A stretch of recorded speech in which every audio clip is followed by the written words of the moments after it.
Hello friends, இன்றைக்கி நம்ம ஒரு சைடிஷ் ரெசிபி தாங்க பார்க்க போகிறோம். சப்பாத்தி, ரொட்டி, பரோட்டா, தோசை எல்லாத்துக்கூட வச்சு சாப்பிட்ற மாதிரி ஹோட்டல் டேஸ்ட்லேயே இன்றைக்கி நம்ம ஒரு வெஜிடபிள் குருமா தாங்க பார்க்க போகிறோம். டேஸ்ட் ரொம்பவே சூப்பராக இருக்கும். நல்ல ஒரு க்ரீமி டெக்ஸ்சரோட மைல்டான ஒரு காரத்தோடு இன்றைக்கி நம்ம வெஜிடபிள் குருமா தான் இன்றைக்கி ரெடி பண்ண போகிறோம். அந்த வீடியோவில் நிறைய டிப்ஸ் அண்ட் ட்ரிக்ஸ் எல்லாம் இருக்குது. வாங்க இப்போ நம்ம வீடியோக்குள்ளே போயிடலாம். வெஜிடபிள் குருமா செய்கிறதுக்கு 1/4 கிலோ அளவுக்கு கேரட் எடுத்துருக்கேங்க. நல்லா தோல் சீவிட்டு அலம்பிட்டு சின்ன சின்ன துண்டுகளாக கட் பண்ணி எடுத்துருக்கேன். 50 கிராம் அளவுக்கு பீன்ஸ் கட் பண்ணி எடுத்துருக்கேன். ஒரு 10 பல் பூண்டு, 2 துண்டு இஞ்சி, 2 பச்சை மிளகாய். அடுத்து இது பார்த்திங்கன்னா பட்டர் பீன்ஸ் பார்த்திங்கன்னா குருமா வைக்கும்போது டேஸ்ட் ரொம்பவே சூப்பராக இருக்கும். இந்த மாதிரி நம்ம உரிச்சும் வாங்கலாம், இல்லைனா லூஸில் கூட கிடைக்குது, அந்த மாதிரி வாங்கிக்கலாம். இது நம்ம குருமாவில் போடும்போது டேஸ்ட்டு ரொம்ப நல்லாயிருக்கும். அடுத்து ஒரு 3 மீடியம் சைஸ் வெங்காயம் பொடியாக கட் பண்ணி எடுத்து வச்சுருக்கேன். 2 தக்காளி எடுத்து வச்சுருக்கேன். இப்போ நம்ம குருமா தாளிச்சிக்கலாங்க. ஒரு குக்கர் எடுத்துகிட்டேன். ஒரு 2.5 டேபிள் ஸ்பூன் அளவுக்கு எண்ணெய் சேர்த்துக்கிறேன். எண்ணெய் நல்லா சூடு வந்ததுக்கப்புறம் 3 துண்டு பட்டை, 3 கிராம்பு, ஒரு 4 ஏலக்காய், 1 டீஸ்பூன் அளவுக்கு சோம்புலாம் நல்லாவே பொரிஞ்சிருச்சுங்க. நறுக்கின வெங்காயம் பார்த்திங்கன்னா மெஷரிங் கப்பில் 1.5 கப் அளவுக்கு வெங்காயம் எடுத்திருக்கேன். வெங்காயம் பார்த்திங்கன்னா ஒரு 70% நமக்கு நல்லா வதங்கணும். அந்தளவுக்கு நல்லா வதக்கிக்கலாம். நம்ம மூடி போட்டு மூடி வச்சிடலாம். அதுக்குள்ளே நம்ம இஞ்சி பூண்டு பேஸ்ட் அரைச்சிட்டு வந்துடலாங்க. ஒரு 2 துண்டு இஞ்சி எடுத்திருக்கேன். 10 பல் பூண்டு. இஞ்சியோட காரம் கொஞ்சம் கம்மியாக இருக்கணும், பூண்டு ஃப்ளேவர் கொஞ்சம் அதிகமாக இருக்கணும். அந்த மாதிரி இஞ்சி பூண்டு பேஸ்ட் எடுத்திருக்கேன். இஞ்சி அதிகமாக இருந்தால் நமக்கு ஒரு மாதிரி காரமாக தெரிகிற மாதிரி இருக்கும். அதனால் இஞ்சியோட அளவு கம்மி பண்ணியிருக்கேன். அடுத்து பார்த்திங்கன்னா வெங்காயம் நல்லாவே வதங்கிடுச்சுங்க. நல்லா மூடி போட்டு வதக்கிக்கோங்க. நல்லா ஒரு 70% நமக்கு நல்லா வெங்காயம் நல்லா வதங்கிடுச்சு. அடுத்து இஞ்சி பூண்டு பேஸ்ட்டு பார்த்திங்கன்னா 2 டேபிள் ஸ்பூன் அளவுக்கு சேர்த்துக்கலாம். இஞ்சி பூண்டோட பச்சை வாசனை போகணும், அந்தளவுக்கு நல்லா வதக்கிக்கோங்க. அதுக்குள்ளே தக்காளி கட் பண்ணிக்கிறேன். 2 பெரிய தக்காளி எடுத்து வச்சுருக்கேன். இது மெஷரிங் கப்பில் 1 கப் அளவுக்கு வரும். நல்லா பழுத்த தக்காளியாக போட்டுக்கோங்க. டேஸ்ட்டு ரொம்ப நல்லாயிருக்கும். இஞ்சி பூண்டு பார்த்திங்கன்னா நல்லாவே வதங்கி நிறம் மாறிடுச்சு. அடுப்பை லோ ஃப்ளேமில் வச்சுட்டு மெஷரிங் கப்பில் 1 கப் அளவுக்கு தக்காளி சேர்த்துக்கலாம்.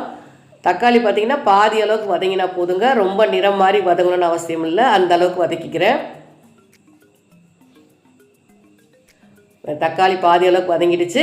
இப்போ ஒரு 1/2 டீஸ்பூன் அளவுக்கு மஞ்சள் தூள் சேர்த்துக்கலாம். மஞ்சள் தூள் சேர்த்து நல்லா வதக்கியாச்சுங்க.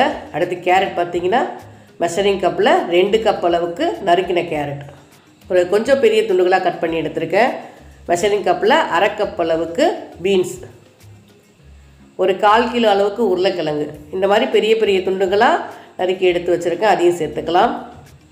மெஷரிங் கப்பில் ஒரு 1.25 கப் அளவுக்கு உருளைக்கிழங்கு, நறுக்கின உருளைக்கிழங்கு. அடுத்து 1/2 கப் அளவுக்கு பட்டர் பீன்ஸு சேர்த்துக்கிறேன். இந்த மாதிரி பட்டர் பீன்ஸ் சேர்த்து குருமா செஞ்சு பாருங்கள் ஃப்ரெண்ட்ஸ். டேஸ்ட்டு ரொம்பவே நல்லாயிருக்கும். நம்ம இது சப்பாத்தி, பரோட்டா கூடலாம் வச்சு சாப்பிட்றதுக்கு ரொம்பவே சூப்பராக இருக்கும். காய்கறி பார்த்திங்கன்னா நமக்கு பாதி அளவுக்கு நல்லா வதங்கணுங்க. வதங்கிடுச்சுன்னா நமக்கு சீக்கிரமாக வெந்துடும். நல்லா எண்ணெயிலே நல்லா வதக்கிக்கோங்க. 2 பச்சை மிளகாயும் சேர்த்துட்டாங்க. பச்சை மிளகாய் லைட்டாக கீறிட்டு அதையும் சேர்த்துட்டேன். இந்த அளவுக்கு பாதி அளவுக்கு நல்லா வதங்கிடுச்சு. வதங்கினதுக்கப்புறம் காரத்துக்கு பார்த்திங்கன்னா 2 டீஸ்பூன் அளவுக்கு தனி மிளகாய் தூள், 3 டீஸ்பூன் அளவுக்கு மல்லித்தூள் சேர்த்துக்கிறேன். இது 2வது டீஸ்பூன். இது அடுத்து 3வது டீஸ்பூன். 3 டீஸ்பூன் அளவுக்கு மல்லித்தூள், 2 டீஸ்பூன் அளவுக்கு கறி மசால் தூள் சேர்த்துக்கிறேன். அடுப்பு நல்லா லோ ஃப்ளேமில் வச்சுக்கோங்க. வச்சுட்டு அதுக்கப்புறம் பொடியெல்லாம் சேர்த்துட்டு நல்லா பொடியோட பச்சை வாசனை போகிற வரைக்கும் நல்லா வதக்கிக்கலாம். ஒரு 2லேருந்து 3 நிமிஷம் நல்லா வதக்கியாச்சுங்க.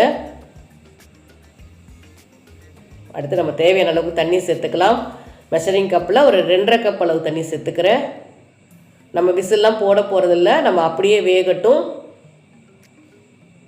ஒரு 2.5 கப் அளவு தண்ணி சேர்த்துட்டு ஒரு தடவை மிக்ஸ் பண்ணிவிட்டு இப்போ நம்ம உப்பு சேர்த்துக்கலாம்.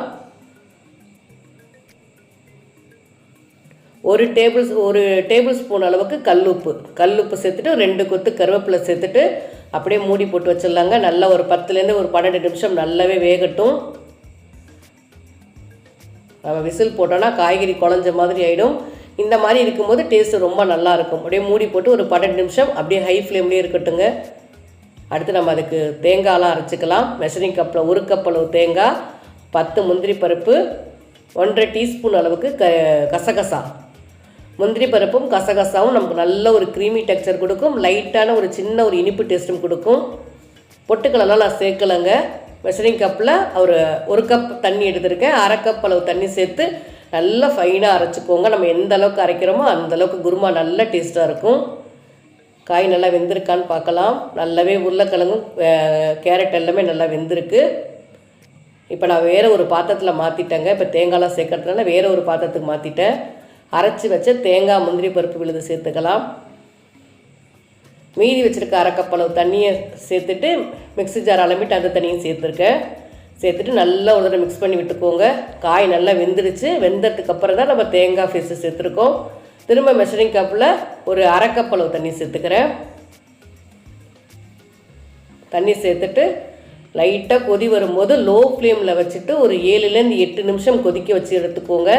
அதிக ஹை ஃப்ளேமில் கொதிக்க வச்சோம்னா தேங்காய் வந்து நமக்கு திரிஞ்ச மாதிரி ஆகிடும். லோ ஃப்ளேம்லேயே ஒரு 7லேருந்து 8 நிமிஷம் கொதிக்க வச்சு இறக்கினோன்னா நமக்கு நல்ல ஒரு கமகமான வெஜிடபிள் குருமா சூப்பராக ரெடி ஆகிடுச்சு ஃப்ரெண்ட்ஸ்.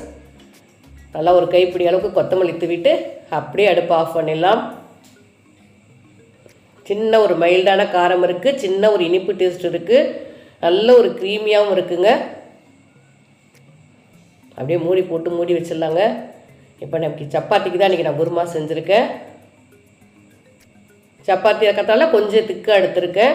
இதே நம்ம பரோட்டாக்கு போடும்போது இன்னும் கொஞ்சம் தண்ணி சேர்த்துக்கலாம். இன்னும் கொஞ்சம் லிக்விடாக இருந்தால் பரோட்டாக்கு நல்லாயிருக்கும், தோசைக்கும் சூப்பராக இருக்குங்க.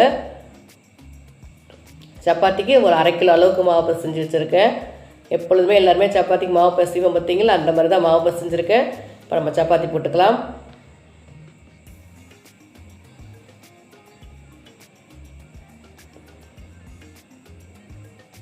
சப்பாத்தி நல்லா ஓரளவுக்கு நல்லா பெரிய சப்பாத்தியாகவே நான் போட்டுக்கிறேன்.